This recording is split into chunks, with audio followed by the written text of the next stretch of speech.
Okay, so hi everyone. Welcome to this research event from the Royal Central School of Speech and Drama.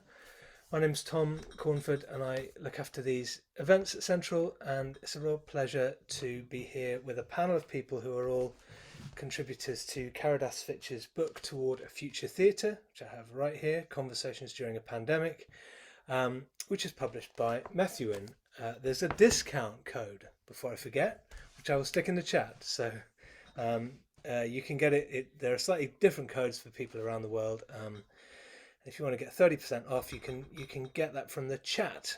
On the subject of chat, I'm gonna ask that if you have questions, you put them to us at any time at all while we're talking, but that you use, if possible, the Q&A function, which you'll find at the bottom of the Zoom box on your screen, rather than the chat for questions, just because it's easier for us to keep a track of them if you use that function. And please do put questions in there at any point. I'm going to introduce Caridath, who needs no introduction, as a playwright, an academic, and a teacher, and a prolific writer and speaker about theatre. And ask her a little bit about the book, and then ask her to introduce her contributors in a second. So, Caridath, do you want to talk to us a little bit about the book, how it came to pass, how it was made, what it's about, and we'll go from there. Sure. Thank you so much, Tom, and thanks for Central for being so kind and hosting us. The book happened because I was in despair about everything in the world. Right at the top of what people call lockdown, I suppose, the first lockdown in 2020. It originally started as a kind of, I was just sort of journaling. And then I sent my journaling notes to Matthew, and Matthew was like, this is interesting. What is this? And I was like, I have no idea. And then shortly after that, I was like, oh, this is not journaling. I actually think it should be conversations. And I think that one of the reasons for that, I think sometimes people go back and forth, I suppose, about books that are centered on dialogue. For me, it's a natural because I'm a theater person. So, but I also felt like we were in and we are still, I think, in a very fractured, atomized, lonely, isolated time, that it felt like actually centering the book on dialogue made sense and was necessary and important. And not important like with a big I, like, oh, I'm so important, but more like reaching out to one another in times of isolation is, I think, crucial, especially with the theater industry feeling as if it's breaking at the seams in every direction. And so it was a life raft. So it was conceived as a life raft, but also as a dream book, and that's how I kept talking to people about it, and also wanting to document a moment in time, that will never come back, both with the unfortunate tragedy of the murder of George Floyd and a number of murders of mostly Black men, but also Black women in the United States. At the hands of authorities, supposed authorities, and the uprising that came from that all around the world. Also looking at what I felt was a reawakening around conversations that had started with Occupy Wall Street, that were kind of re-energized. And I thought, oh, it makes sense as capitalism is cracking to actually look at those fissures.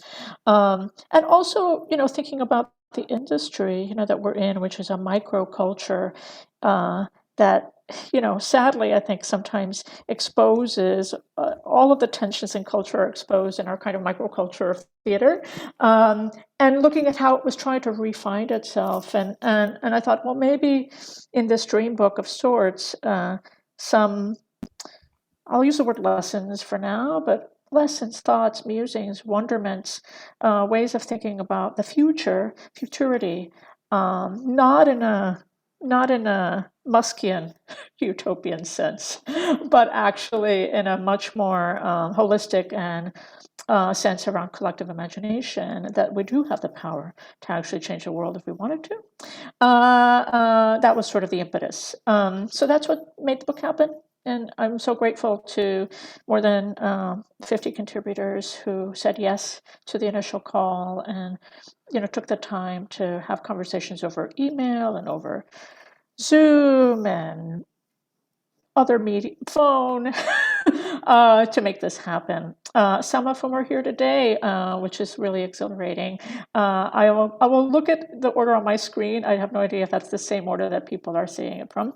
So on one side of the screen, I see Daphne Atias, who is a co-founder of Dante or Die. You can wave if you wish, or you can just say hello. Say hello to the world. Subha Das, who is, when we interviewed each other, was at High Tide Theatre, but is now at Everyman Playhouse. Am I getting that right, Subha? Cool, in Liverpool. Roy Williams, who is an extraordinary playwright, legend, bow down, and who had a show during lockdown. A pretty important show, I thought, during lockdown, and a film and all sorts of things. James Graham, also a brilliant, extraordinary playwright. Mover Shaker, one of the first people I felt who was like banging the drum for theater and freelancers and everyone to rise up and not give up and don't forget about us. It's so moving. James, I just can't say it enough. And Jenny, oh my gosh, there's Jenny.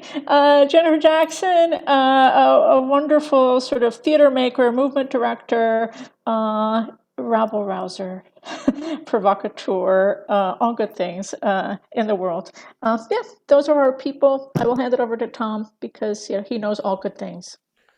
So I'm gonna ask you just because the first question that Caridad asked you in the book is about how your lockdown has been. I wondered if maybe we'd start with talking about how reopening or going back into theatres, if that's what you've been doing or whatever has been for you all. I'll go in the same order around the screen. So maybe Daphne, we could go with you first. How's reopening been for you and Dante or Die? Hi. Yeah, I think a mixture of pleasure and terror, probably. A lot of fear of uncertainty. I think before the first time I got into a rehearsal room, there was so much fear. I thought I lost all my skills of working in a room with people. And in fact, I've asked everyone to share on the first day of rehearsals, what are you excited about, but also what are you afraid of? And everyone was grateful and shared that, oh, we don't remember how to talk to people properly, or we don't know if we can still do this, or we've someone said, oh, I haven't done this in front of people for so long, I'm really scared of being judged. There was so much that came out that day, and also really exciting, kind of coming back into a world that I guess our biggest realization, or my biggest realization, was that creativity could be lots of different things. I used to think of myself as a theater maker, and now I'm like, I don't really know what it is that I make. It's all sorts of things in all sorts of forms. It takes me a little while to explain to people what it is that I do, but it also changes every few days. I read back on the notes that you sent, Caridad, and I thought, oh, wow, who's that person? What is he talking about? So interesting. I'll pass on. So Subha, maybe you've got a new job, so that's a change. But does it feel familiar? Does it feel totally different? How's it been? Feels like a relief, to be perfectly honest. May it last. So running High Tide as a new writing company through the pandemic, and we were very fortunate in many ways, and Caridad was such a ally and friend and supporter for a range of things we were doing through that time, because as the writers amongst us said at various points through the pandemic, the experience of sometimes being sat by yourself in isolation writing is not altogether unfamiliar. So we were able to create a lot of support mechanisms to keep people creating and making in the thing that High Tide does, which is kind of traditional playwriting. But then on a very personal level, I suppose, to kind of emerged out and landed here in Liverpool at the Everyman Playhouse. The experience of coming here is extraordinary, because it's reminded me as an artist myself, on a very fundamental level, the thing that energizes me and has always energized me is being around other people. But more specifically than that, and with the context of being here in a kind of producing engine, this daily encounter with your audience, which was so difficult to replicate in pandemic circumstances. I was very fortunate through the pandemic in as much as, in addition to running High Tide, I was invited to Guildhall School in the autumn of 2020 to direct a fully staged production of Midsummer Night's Dream with their third year students, which was like the only fully staged Shakespeare in Europe that year.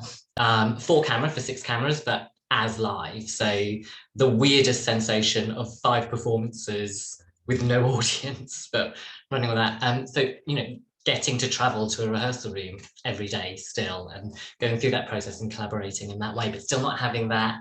It was very lovely seeing kind of social media feedback, but that very visceral thing of knowing what you have created means to people. So I suppose, yeah, real joy personally in what this moment is offering me personally, and that's not everyone's experience, and absolutely shouldn't be.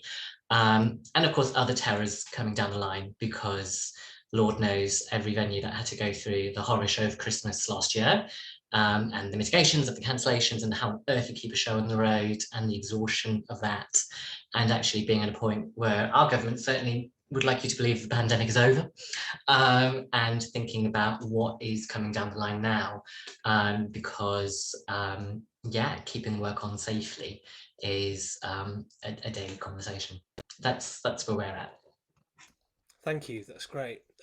Roy, you had a kind of similarly odd kind of in out pandemic, didn't you, at the National Theatre?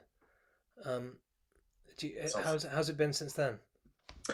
It's been, I still find myself looking over my shoulder. I think that's the best way to describe this entire experience, just especially when, because as some of you may know, I had a play on at the National just before the lockdown. We managed to get in and get out just before. Then the world stopped, and then we were like sort of teased late in the year, oh, we're coming back. And then the next play, Deaf England Delroy, opened at the National, only for us to be kind of pulled back after 2 weeks previous, and then an opening night. So our opening night was our last night. So since then, and I know the theatre was, we've had a lot of stops and starts. Oh yeah, it's going to be okay in March. No, it's not. There's going to be another lockdown, and another lockdown, and another lockdown. And yeah, so and since then, I'm less scared about the state of theatre at the moment, but I'm still looking very much over my shoulder. I think we've got a lot more hurdles to come, I would say. But yeah, but it's pointless. It's pointless me worrying too much about that. I just got to do what I do, which is write, sit in a room and write. And believe it or not, it did have an impact on me during the first lockdown, because as writers, I take the world for granted. I take what people say, what's going on in the world. And at that time, no one was talking about anything but COVID, so it was hard to be inspired. But things came, and I think you just got to trust. Because I just had to trust. The world won't stay quiet any more than theatre can. It just cannot. It needs to be. We all have a natural instinct of being told a story, but I also think we have a natural instinct to be the story. We need to be involved. We need to be active. We need to feel alive. Wrongly or rightly or wrongly, as such. But ultimately, that's who we are as human beings. Pretty much, and so I just have to kind of just trust things just will come as they will develop as they will or they won't. But yeah, overall, I'm still kind of like, are we really out of this yet? No, of course we're not. And it worries me that it's that we've been sort of led down a false horizon, as it were. But as an artist, I can only do what I do, and that's what I do. So with or without any of that, I'm still doing what I'm doing. Great. James, is the same true for you? Did you recognise that, or is it a bit different for you? Yeah, no, I really recognise that. Well, Roy performed a great public service for me. He took me to Wembley Stadium at one point during the depressing times, and that just to be in public again was great. So thank you, Roy. Yeah, I mean, I like everyone's probably said a million times. If you're a writer in lockdown, there was that brief moment when you briefly thought that it was going to be the most productive time of your life, and you're going to absolutely clear your decks and deadlines, and everyone's going to be so impressed. And about 3 weeks later, you were like, why haven't I done anything except drink and do Zoom quizzes? It was just not conducive at all to creativity for exactly the reasons I think Roy was saying, which is just if you're not, it is a private endeavor, but if you're not mixing your solitude with life and people, and as Suba said, audiences, and so yeah, I didn't love it, but it was absolutely fine. And I suppose I was surprised. I guess I thought maybe like a lot of people that there was going to be a single moment when it felt like theatres reopened, and not quite like the end of the war in Piccadilly Circus and a sailor was going to kiss me and it was like that was it. But it just sort of never happened. And I think maybe Christmas was the time it felt like that was going to be the case, because pantos and communities and so I think we've opened way more tentatively and more staggered and more disruptively than I thought. And maybe that's fine. Maybe having a big old national moment isn't right, because there were lots of things to be worried about, and there's lots of people feeling excluded. There's lots of people that have left the industry, so it certainly shouldn't be a party.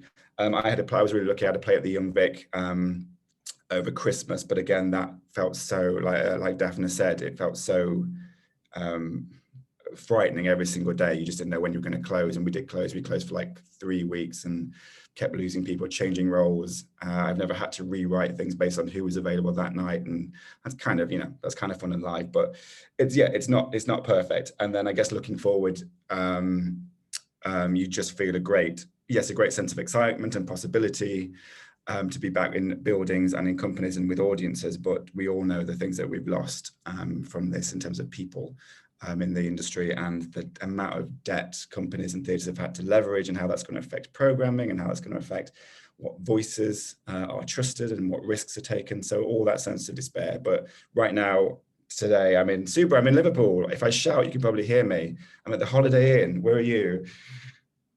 I'm doing a workshop in Liverpool, which is just thrilling. And just to be in a room of actors and directors talking about stories, it's a simple thing, but I've missed it more than anything in the world. It's going to get very noisy in about 2 hours. Yeah, we're going to go out. The football. On the town. Okay. Jennifer, you're in rehearsals right now. Oh, you've just come straight from there. I have. How's that? Is it like it used to be, or does it feel very different? How is it? I think there's like a feeling of gratitude that we're able to work that feels very different to last year. So last year I started, so there was obviously 2020 was like, it was just really strange. And that's when we wrote of our contributions to the book. And I was really in the middle of like lobbying and kind of being part of the freelance task force and talking to like peers about sort of what we might be able to do or what changes we needed to see. And then I sort of like got a job doing Coventry City of Culture's opening ceremony, like the choreography for that. And it was, as the lead sort of head of movement and choreographer on it, it was really hard. We started it in lockdown. And so we were sort of trying to work with participants at a point where we were only allowed 30 people in a room and all of that stuff. And we were really hyper vigilant. So there was a lot of fear when we were rehearsing, and we were trying to kind of create space for people to feel safe, but also whilst kind of being like we lived like sort of monks, basically. I lived in like a series of Holiday Inns and Premier Inns where we weren't allowed to talk to anybody unless we were at work. So we had to get takeout and sit in our rooms. It was really like difficult.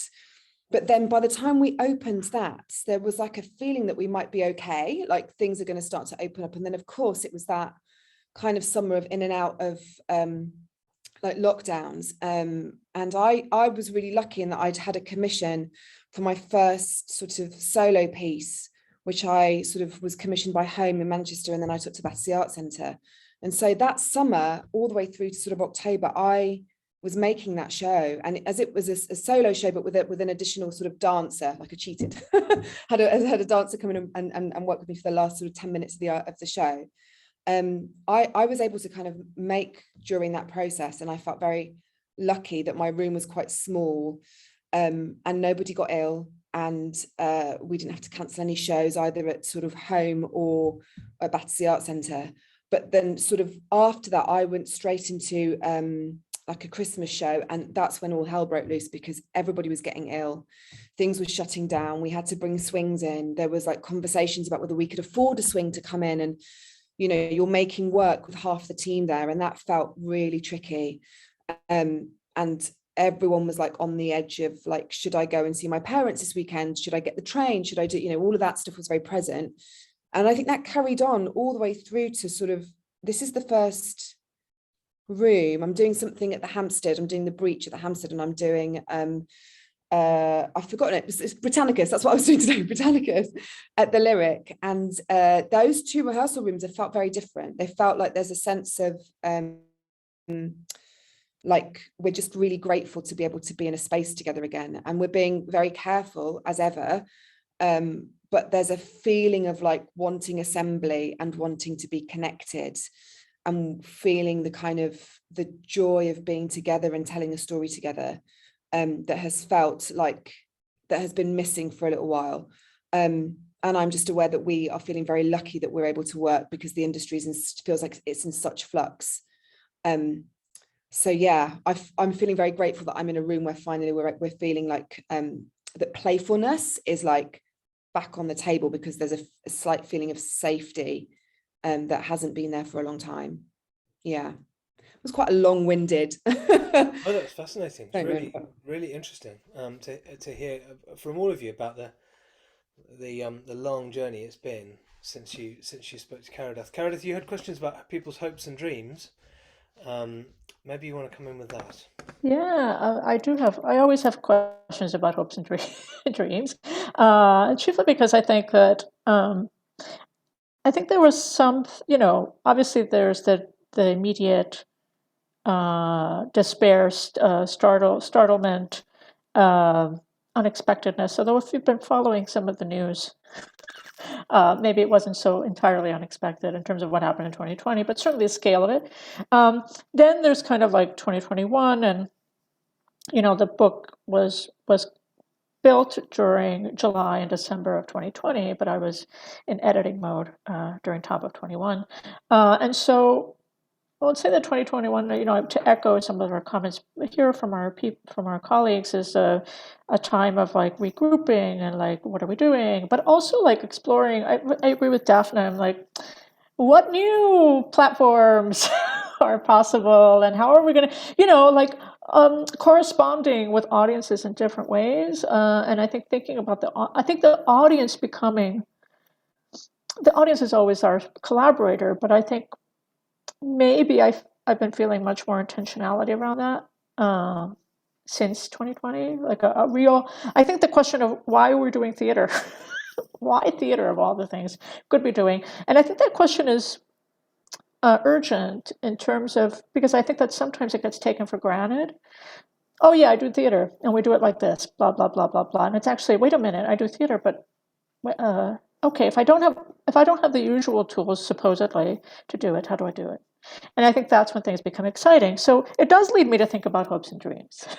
And what are the hopes and dreams you have with the tools that feel ready-made or conventional, but also new tools at your disposal, or tools that you've discovered, or tools that were always there for you, but you maybe neglected or ignored. So yeah, hopes and dreams for the now, which I think is also about early career artists and students who are the future and are probably looking at us going, what do we do? So yeah, what are you thinking about? And we can go in the same order, or we can change it up. It's all good. Does someone want to jump in? Jump in, somebody. Jump in.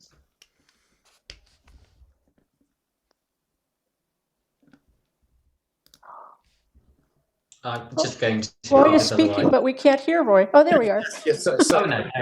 yeah, I keep forgetting Salim Mamutov. What my hopes and dreams are of I get why theatres have done what they've done, you know, one to kind of to stay open, and two to bring in audiences. And I'm talking specifically about, you know, the kind of filming plays, digitizing them, the whole NT at home thing, and so forth, which is great. And you know, and I've benefited from that as also as well. But I mean, I kind of said it earlier. I just think I think theatre ultimately is the proverbial campfire, and we all, as human beings, cannot help but have an instinct. We all want to sit around a campfire and have someone telling us a story, or in theatre's case, showing us a story. I think that basic still remains, and I think it's still good. It's still that basic premise is still good and still exciting. I think what is important are the stories that we tell as well. And God knows there's so much to be told now. I feel there's a real shift, not that there hasn't been shifts before, but I do think there are enormous world-changing shifts that's going on in the world right now. And one thing I would say to the writers who are listening to this now, or others who are thinking about writing, is you're needed. You're needed. Your stories are needed. Take a look around. Look what's going on, and ask yourselves important questions. What's making you happy? What's making you sad? What's pissing you right off? And write them. Write those stories, because they're needed, and we need them. And I don't care who you are or what your background is. If that's in you, then it's needed. And I really, really hope theatre now, we all, does what it can to draw those writers out, because I said we need it. We will never stop needing them, and that's something I really want theatre to kind of to come out raging about now, in light of the last 2 years, where it has been. It may feel like it's been kept quiet, but being put under a lid. Well, no, that lid's off now. Rightly or wrongly, it's off now, and I just think it needs to explode with these new voices. And when I say new voices, I don't mean young writers as well. I mean any writer of any age, whoever you are, you're needed, and your stories are needed. So that's me. Rant over. I'm gonna unfairly jump straight to the only artistic director in the room about these stories which we need. Suba, does that resonate with you? Is that and what you're doing at Liverpool? Do you want to talk about that? I hope so. Started week 4, so give me some time.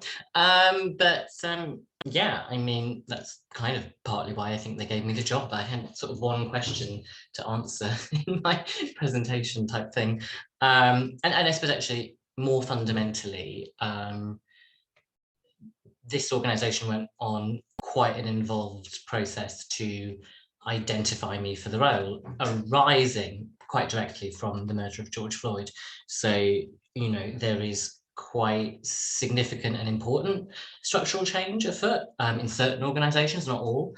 I think all of us kind of feared that sort of fast return switch, like when you push the cord on a Hoover and it springs back in, and that would be propelled back to March 2020. And we all know that March 2020, while wonderful for some people, was an absolute shit show for quite a few others. So holding on to the momentum of change and transformation, I think, has been very present in my mind, certainly, and in the work I was doing previously at High Tide. And I'm proud, privileged, honoured that it has led to the opportunity here. But the thing I said when they asked me if I wanted the job and what I'd do with it is that there has never been a more terrifying time to be alive, to be perfectly honest.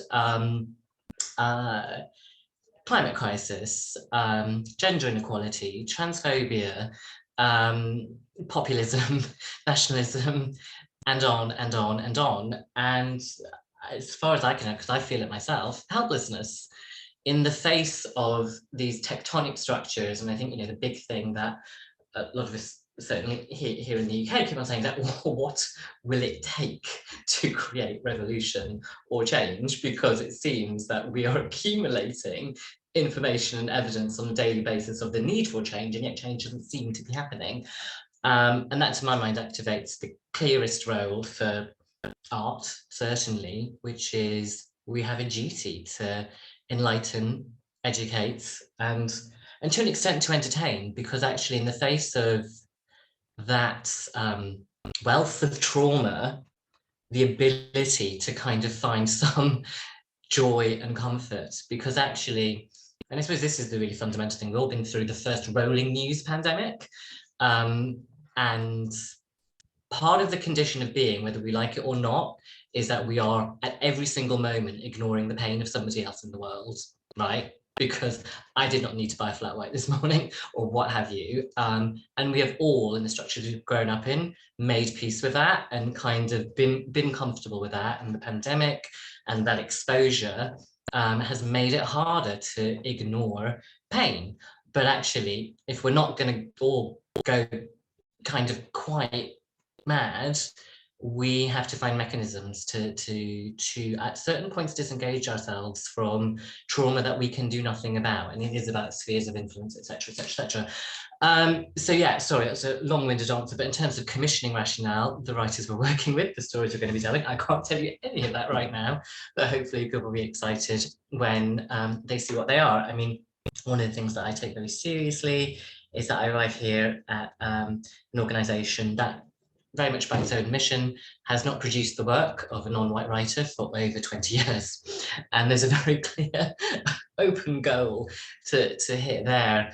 One of the really interesting things, though, in terms of just what we might draw from the pandemic, not about cultural background necessarily, when the theatres reopened last summer, the first show I saw in the West End was Death Drop, the Dragatha Christie murder mystery, and you literally could not move for a RuPaul kind of runner-up somewhere on the stage.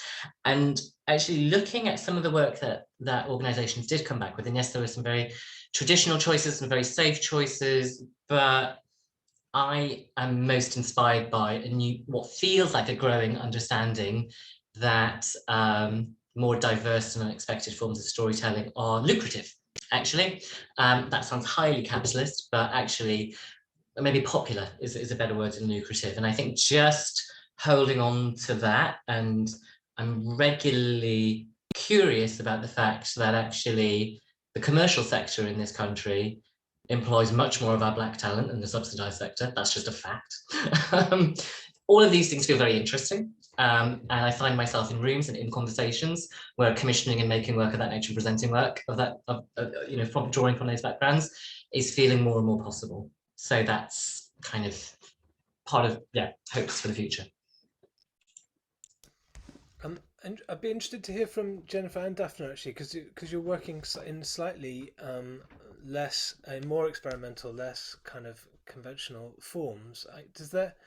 And what Suva said about some fairly traditional safe programming returning swiftly resonates with me. How is that for you two, in terms of how possible does it feel to hope and dream, or how much do you think you have to kind of deliver more traditional kind of forms of content for in your when you're pitching things or going to working on projects?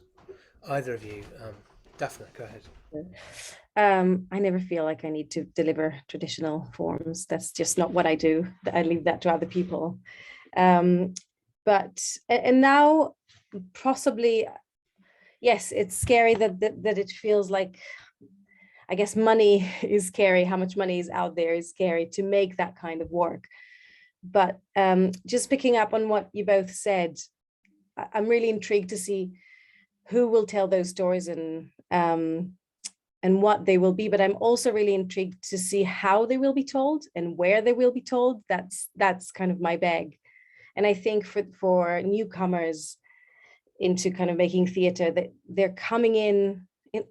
So I've been teaching on and off during the pandemic, and some of the classes were in person, some of them were hybrid, some were completely on Zoom. But the work that students came up with, because they were so thirsty to be creative, utilizing a mixed media, and the way they were communicating, whether that was via social networks or via Zoom, or kind of looking at digital sites and real sites became a lot more present. So that for me is a really exciting thing to look forward to. Don't know if I answered the question. Yeah, but yeah, I suppose. absolutely. Jennifer, go ahead. Yeah, no, I think I do feel that you have to be a pressure to be a bit more targeted about who I might be talking to about ideas and work. And so I'm applying to a lot of open calls and stuff, which I sort of was anyway, but like I feel the pressure of them a little bit at the moment. If I don't land one, then that work might not happen because just the funding situation is trickier.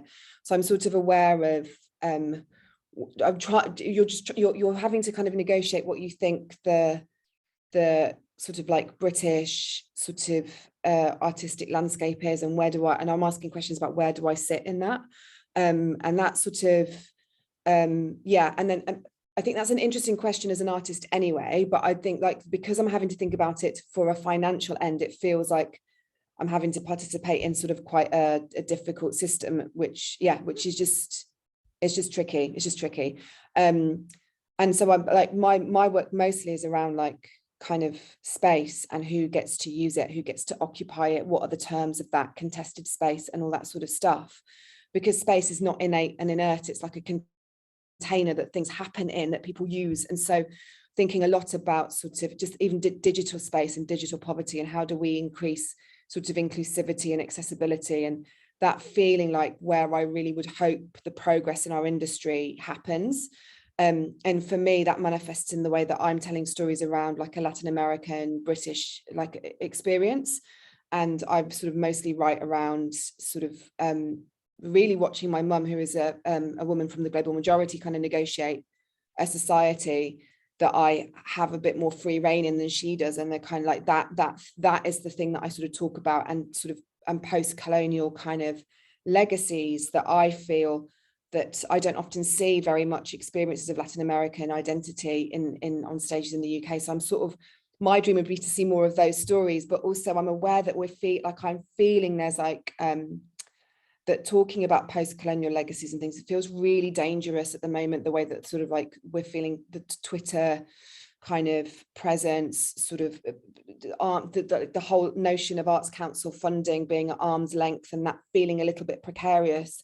That stuff makes me nervous as an artist, because I'm not attached to a building where I have like solid funding, or I'm not an MPO.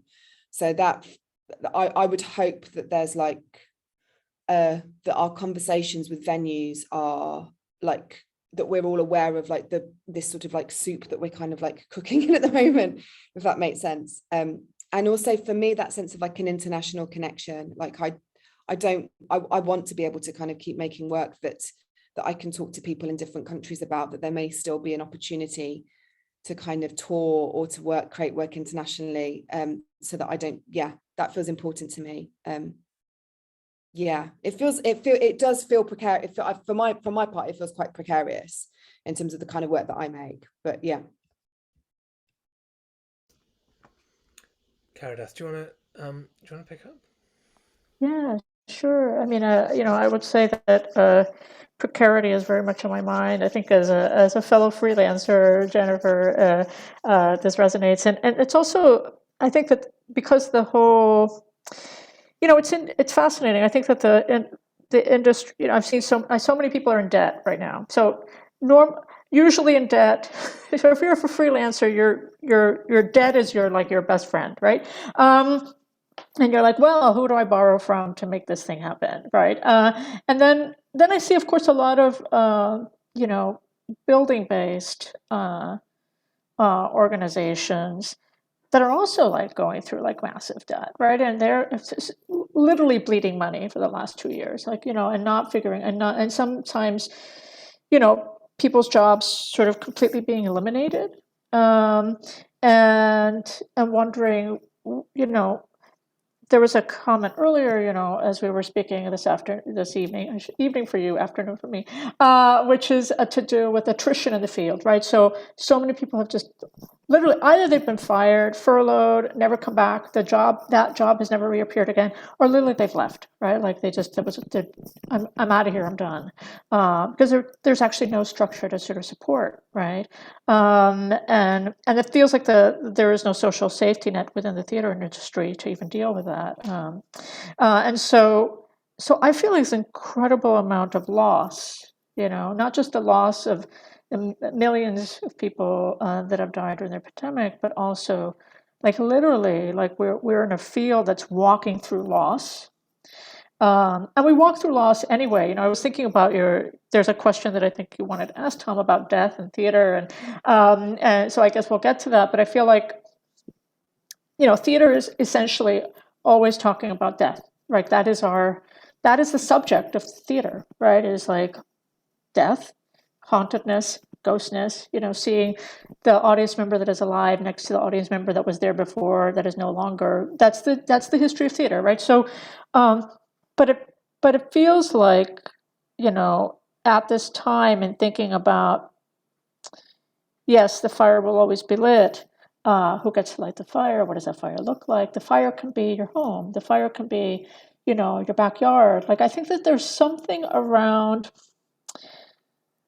in walking through loss, making or creating spaces that don't feel like, I feel so much alienation right now, and people saying, I can't get to that venue, a venue that's maybe historically excluded me, a venue that because of the lack of disability rights has never included me.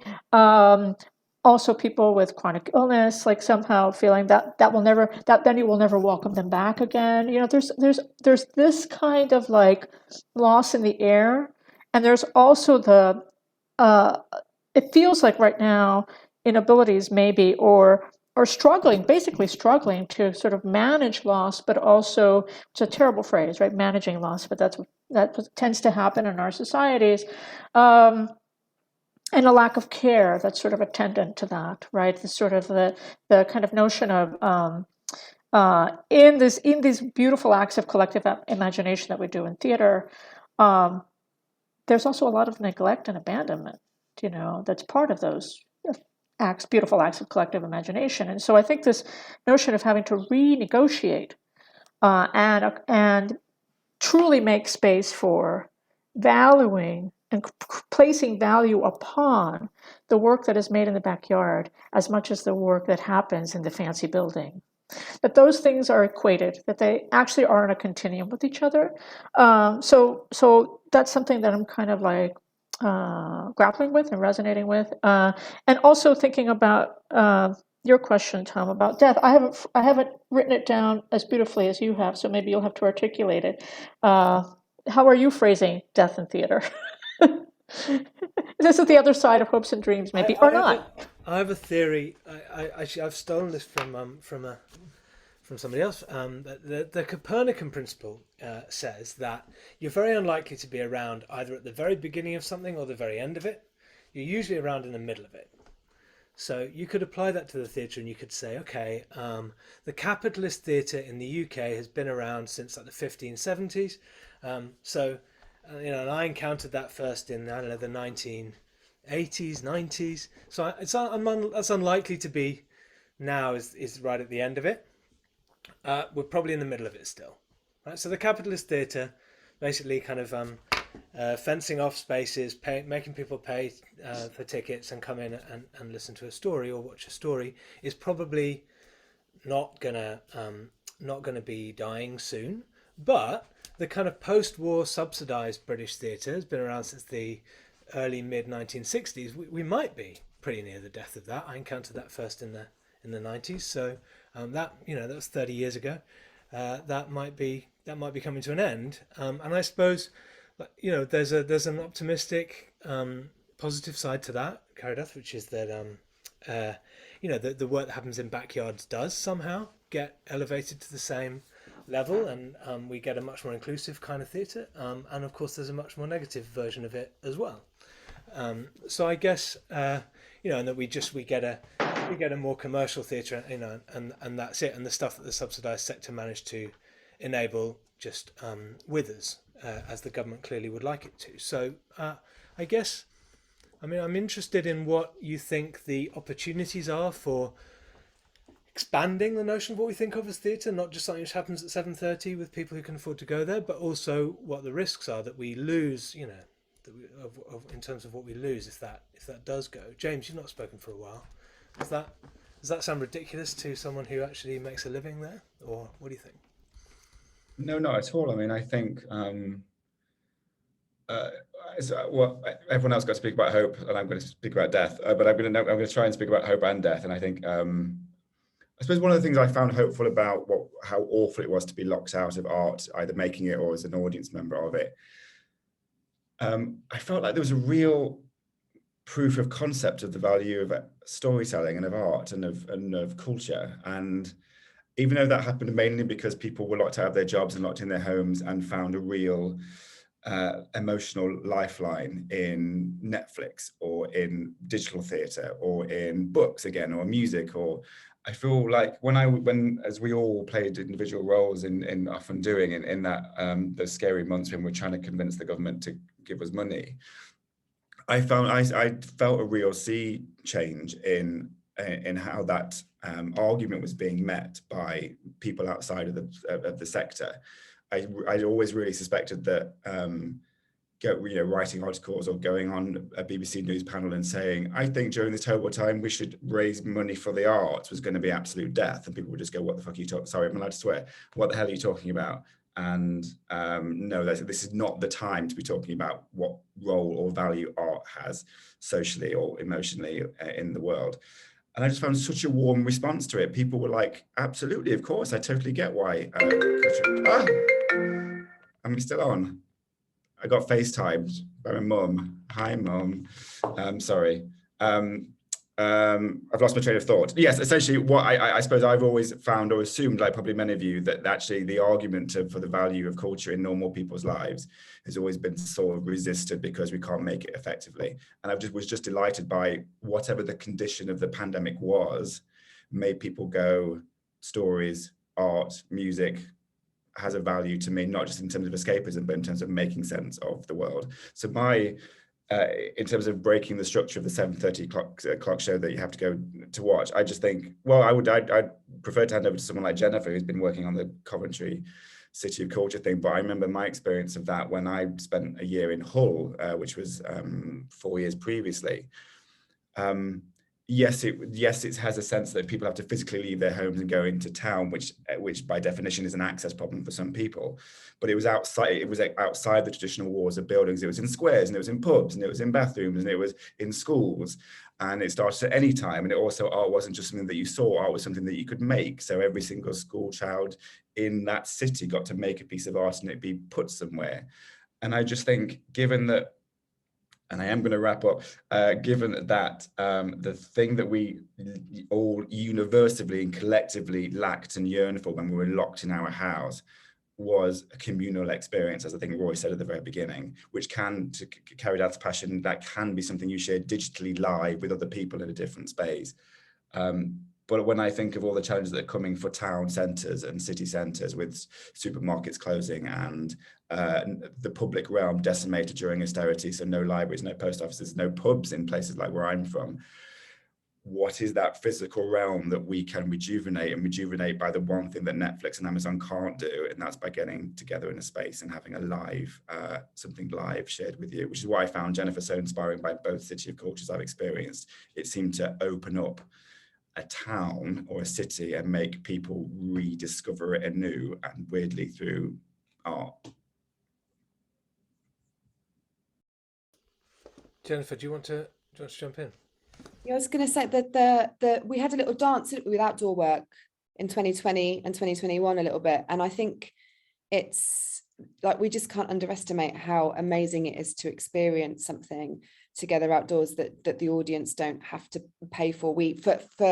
For our event, we also did it online as well, because we knew that we technically weren't allowed to invite people to the ceremony during the day, so we had to. So it was so for some areas it was a complete surprise. And what we did, we had this like big parade of cars, vintage cars, that kind of represented the kind of sort of car industry in the 60s, when there was like a big wave of immigration into the city, and we had all these dancers like jump out of cars, but we weren't allowed to tell anybody that was happening. So these cars went round suburban areas, and so we just pull up on a high street, not high street, like someone's street, and then everyone would just jump out.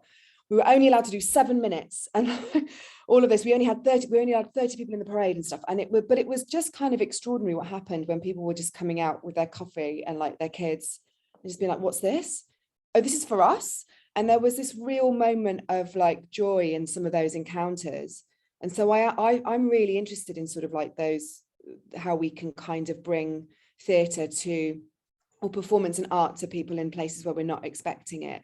And I think the digital capture of performances where, like NT Live, or where the streaming has been happening, is really interesting. But it feels like that's documentation as well. I think there's like there's something about, there's another dance with digital work that I think we haven't quite found yet in theatre, that I think is going to I do think we're going to feel something will happen possibly this year that will be like, oh, that's how we do it. But there's something in that as well, I think, in terms of like, it shouldn't always necessarily be just sort of filming the performance. Like, what is that other offer to an audience? Daphne, that sounds like a question for you. I was just thinking about what you said about whether we'll find it. And I sort of hope, and I completely agree with what you said about the joy of finding the work in unexpected places, but I sort of hope we won't land so soon on how we think it should be done, especially the dance between the digital and the live work. I think there's still quite a big search on how, specifically about digital work. I think because we dived quite deep into that world in the last couple of years, there's a lot of, this is how people experience it. People watch only short form, and people come back to things back and forth. I think we shouldn't be dictated by people's habits of watching things, because we're still forming it as a community. We're still forming how we want to find those stories, especially digitally. Hopefully, as I said earlier, hopefully in real life theatre as well. And in terms of death of theatre, I think it's always on the verge since I started working in theatre. So that feeling of, oh no, no one will ever come to see any shows has always been there. Yes, it's been really heightened the last couple of years, but it's not a new feeling. Is it a new feeling for the rest of you? Question. Suba, you'd raised your hand, sorry, and I missed you. Do you want to jump in? Yeah, I was just going to say, I mean, there's something within all of this as well, because of course, the work in the back garden, outdoor work, digital storytelling, I mean, this stuff's been happening for ages. And, I'm just very powerfully aware of colleagues in the outdoor arts or in the gaming universe, or, there was this moment where those of us in theatre kind of like, oh, there's this thing, and sort of ported over and kind of started doing some of that, which is, in a way, this is this thing about how we're keeping pace with our audiences. And I think there is, I think it's a fundamental truth for British theatre, certainly, that we're not necessarily in step with audiences, or for funded culture in the UK, full stop, because, certainly a lot of my career has been characterised by travelling to cities across the UK and working. I was in Leicester for 7 years, then over in Ipswich with High Tide, and here in Liverpool, and, working amongst cultural communities that are designated cold spots by the Arts Council, where people are not engaging with culture, which is bollock. They're just not engaging with the culture that the Arts Council funds, which is a very different thing. Leicester is full of participatory dance, spoken word, digital art, and all of this stuff. And there's just an interesting thing about how the sector moves towards audiences, as opposed to, I guess, some of the inherent colonialism, actually, to use that word, which has kind of consistently existed in some of our cultural programming policy, which is kind of, culture is this thing over here. We're going to educate and enlighten and outreach to bring people over to us, was actually that's kind of moving towards that's required, I think. And I think part of that was prompted by the pandemic out of necessity, certainly. But I think there is a care to be taken around the very fact that things we all individually discovered have been discovered by our audiences a heck of a long time ago. Thank you. Yeah, thank you, Suba. I guess we're nearly at time, and I just wanted to give everyone an opportunity to get back to hope a bit. I guess one thing in Abrahamic religions, apocalypse happens as well. When it happens, it's a revelation of the standpoint of oppressed people. That's kind of what it means.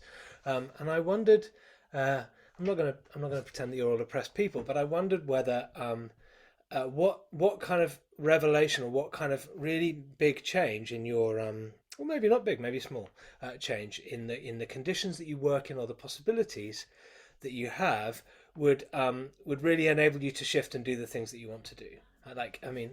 What is the button which you could press in your lives to reset your work and give you possibilities that you currently feel are not there?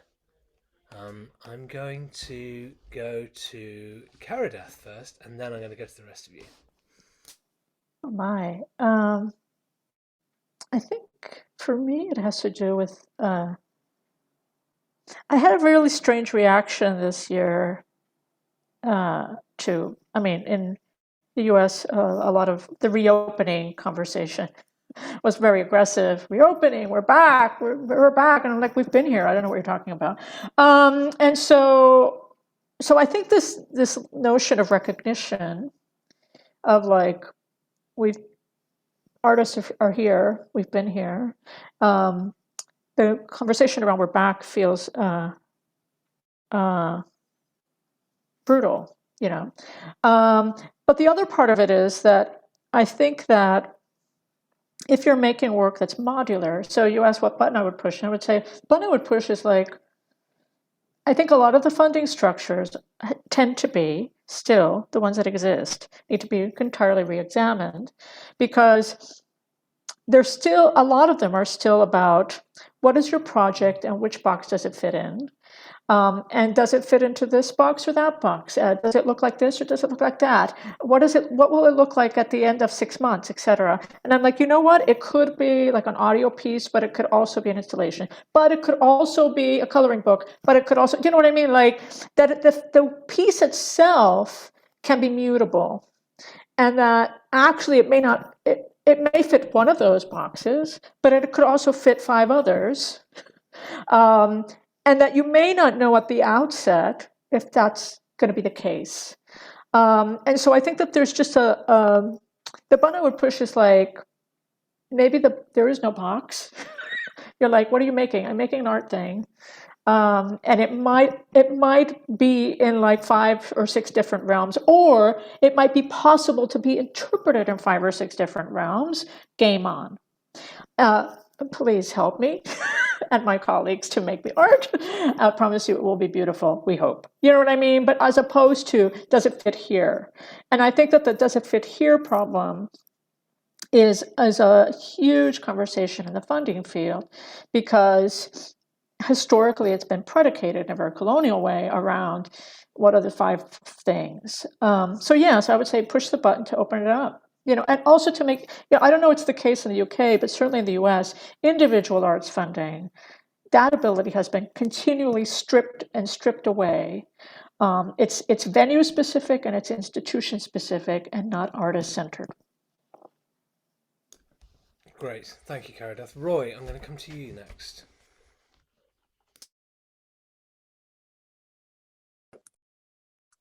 What was the question again? Sorry, Tom. You could just clarify again. You're muted. Sorry. What would you change? What would really unlock you? I'm asking you partly because the account that you gave was so much like I sit in my room and I write. So what would unlock that for you at the moment? Well, yeah. I mean, when I said that, I mean, I said it specifically as a writer and to and a sort of calling card to other writers. But if you're asking me what would I change the whole thing, oh wow, that's a, other than the obvious. I mean, it might not be obvious. I think if there was a big button right there that said resets, try and stop me from pressing it. I think there's a lot of habits in theatre in terms of programming, and also, let's be frank, in terms of who gets these jobs to run out certain buildings. I think it's changing. I think there's certain theatres. I mean, sorry to make this London specific, but I think there's a few buildings in London that have made incredible decisions in terms of who they runs their theatres, and they're reaping the benefits of them. I mean, to name drop one, the Bush Theatre. I think the programming that's going on there under Lynette Linton is inspired and creative and brilliant and bold and different. And I think the rest of the theatre should take a really, really good long look at how she's running that building and the plays she's putting on and the people she's finding to put those plays on, and go back and take a good long look at themselves. So I think there's a lot of people, traditional people in places of power, that I think I think overall I'm saying is they need to cede power.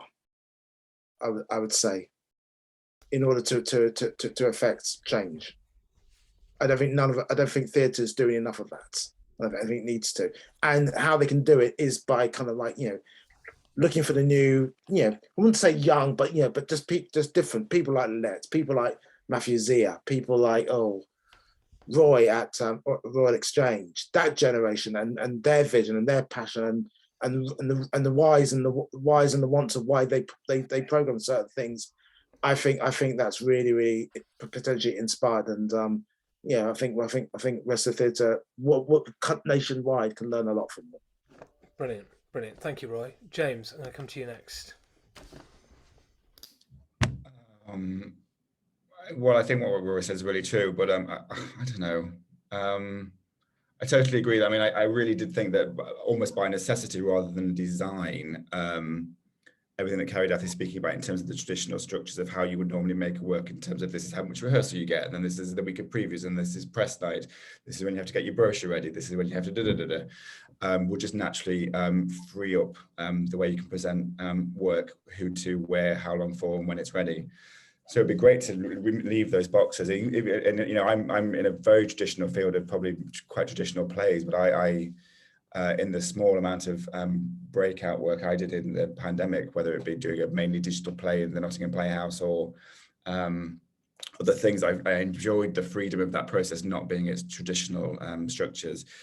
But I don't know, just because it just quiets in my head, I also think I'm incredibly worried about the future audience and where that comes from in a cost of living crisis, and in the culture that we have here, where education has been absolutely decimated out of state schools. And I only got my love of theatre through state education, and as that disappears, not just the future artists that Roy's talking about, but the future audience members, the future people who will value and be given value from culture, I think is going to disappear. So how we break those barriers and rejuvenate the next generation of audience and theatre goers is key in my mind at the moment.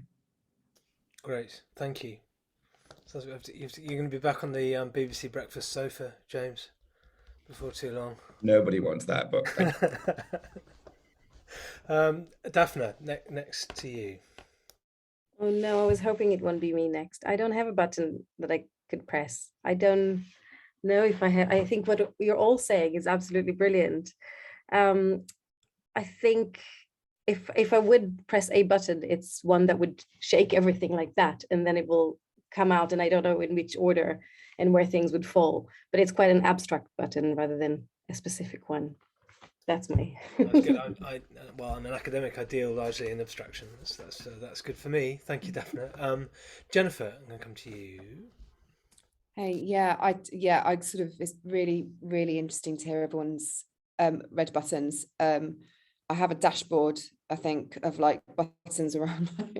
It's funding, it's who's sitting in positions of power, it's the funding structures and how we have to compete against each other for them, the timelines of that, who's sitting on boards. That's a really big thing. I think we need to really think about who, because they're the people that are essentially appointing people and gatekeeping. And I think, like, I would just like to see that sort of stuff start to shift so that we can create some parity between the art forms in our industry and increase accessibility for people coming to the theatre and the kinds of stories we're seeing. Yeah, it's a big dashboard, all the buttons. Yeah, indeed. I've done some research on boards, which maybe I will publish one day. It's pretty unedifying information. Suba, how about you? It's a big button labelled "End Capitalism," really. Just reflecting on some of the conversation earlier about moving towards different types of making work, valuing the work in the backyard, valuing those alternative spaces. And as I said previously, those spaces have always existed and continue to exist, but we do operate within a structure and a hierarchy that often whisks what's perceived to be our brightest and best talent away and out of those universes and towards buildings like mine. And buildings exert a dramaturgy. When you're creating a new play and your producers trying to eye up a West End transfer, because that's where theatre becomes its most lucrative, that starts to exert a really fundamental pressure on what the play can be. A well-made play is a play that's made well for making money. Yeah, kind of challenging that conception of capitalism, not least because the world's on fire and capitalism is kind of at the heart of that. There's a more practical button within that big button, which is universal basic income. I don't see how actually in all conscience, as citizens looking at the really fundamental collapse and climate collapse of our societies, we can't really start to engage really practically. We must, I believe, engage more practically with the idea of finding a different economic ordering principle, and universal basic income is the best one anyone's ever mentioned to me so far. But hey, apparently it didn't work so well in Finland.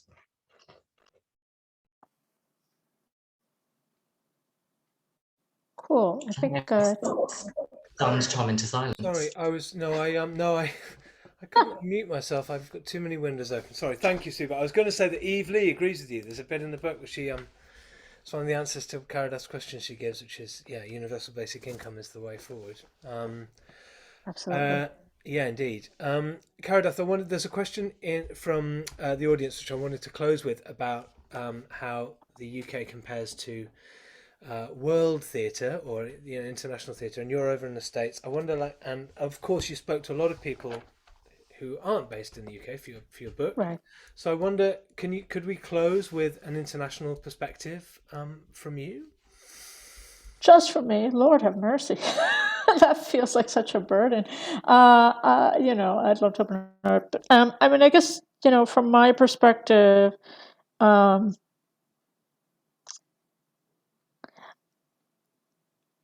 guess I'm still thinking about what Sue was saying about how capitalism and kleptocracy and that those two things working in concert with growing authoritarian movements around the world are affecting enforced austerity, and that's not something that's local to the UK or the US, unfortunately, but it's spread all over. So, and I think that what I do think is that in terms of theater making, theater building, text building, maybe it's not just making things, feels that the spaces for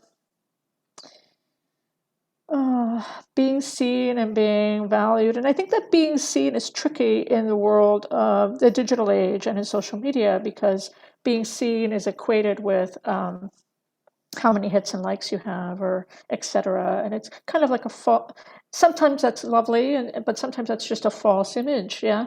But more to do with, I had a student yesterday say to me, I feel like I have to erase myself in order to be seen.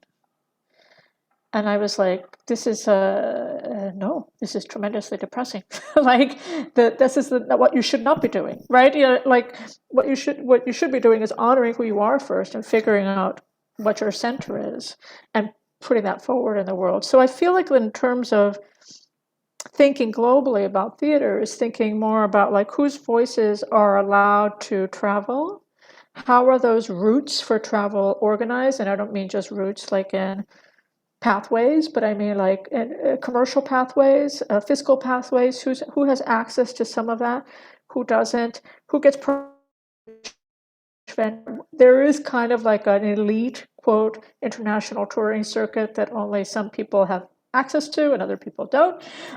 There's also trends around that, so I think breaking all that down and thinking about like what Sybil was saying about like, in 20 years at the Everyman, there hasn't been an artist of color program. It's like, what are you talking about? Like, you know what I mean?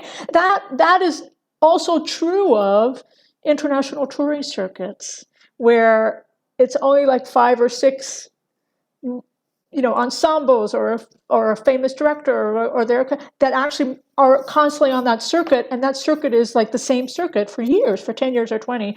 So I feel like that needs to be investigated and pulled apart, because sometimes that circuit is treated as above reproach, and so yes, I feel like honoring the work that's happening at local levels in countries, but also that theater in the Western idea of theater doesn't look the same, perhaps, right? Doesn't look the same as in other countries. And so I think that sometimes this notion of what gets to travel, what gets to sort of is afforded the platform,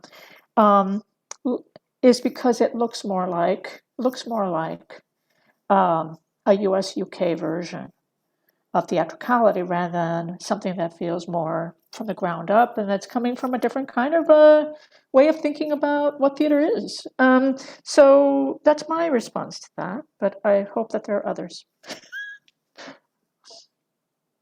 Well, I'm afraid I think others are going to have to wait, because I've got a 3-year-old tugging at my arm and telling me that we have to finish, and actually he's right.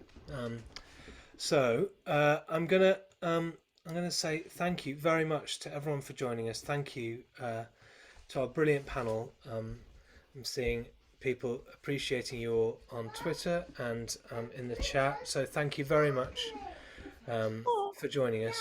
And the glitter is sparkly, apparently. You don't tell that to theatre people. Anyway, thank you all very much. It's been brilliant. We now have one of those awkward Zoom abrupt endings. Thank you for joining us. Good night. Good night. Thank you. Good night. Thank you. Yay. Bye.